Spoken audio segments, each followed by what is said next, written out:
करुणा news, निर्भीड बातम्यांचं खुलं व्यासपीठ।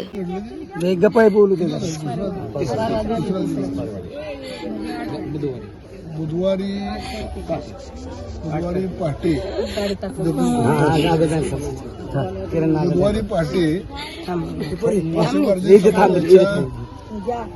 शिंदे कुटुंबातल्या चौघांना शॉक लागून आई, वडील, मुलगा आणि मुलगी असे एक 15-20 चौघांना इथं आपला जीव गमवावा लागलेला आहे।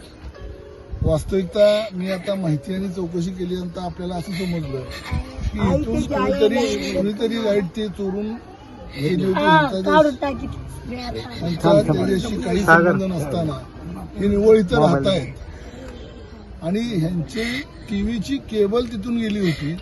त्या टीव्हीच्या केबलमुळे झालेल्या शॉर्ट सर्किटने ह्यांना चौघांना आपला जीव गमवावा लागला।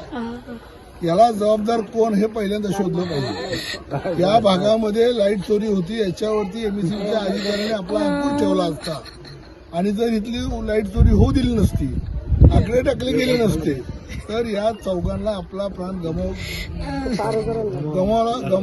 गमावला गेला नसता।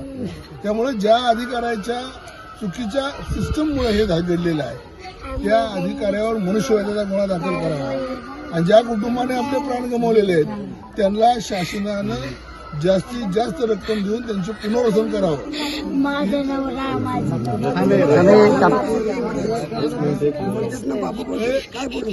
आज आपल्या सगळ्यांना ज्ञात आहे की पुण्यासारख्या जिल्ह्यामध्ये लोक दारू पिऊन गेली तर त्यांना 5-5 लाख रुपये दिलेले आहेत। मध्यंतरी एक टेम्पो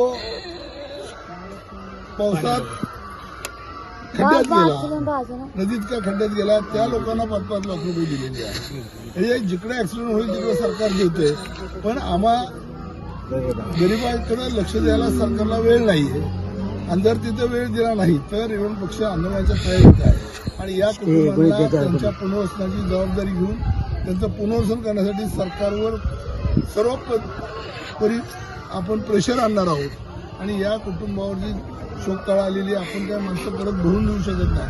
पण त्या माणसांना भविष्यात जगण्यासाठी एक स्टेबल काहीतरी तरतूद व्हावी आणि त्यांचं पुनर्वसन हवं ही आपली सरकारकडे मागणी आहे। उद्याच्या सोमवारी आपण जिल्हाधिकाऱ्यांना भेटून त्यांचे प्रश्न पुन्हा एकदा मांडणार आहे आणि या लोकांना तात्काळ इथल्या जिल्हाधिकाऱ्यांनी, इथल्या प्रांतांनी, इथल्या तहसीलदारांनी त्यांना भेट द्यावी आणि पटकन त्यांचे प्रश्न सोडवावेत असं आपण या निमित्ताने आवाहन करतो।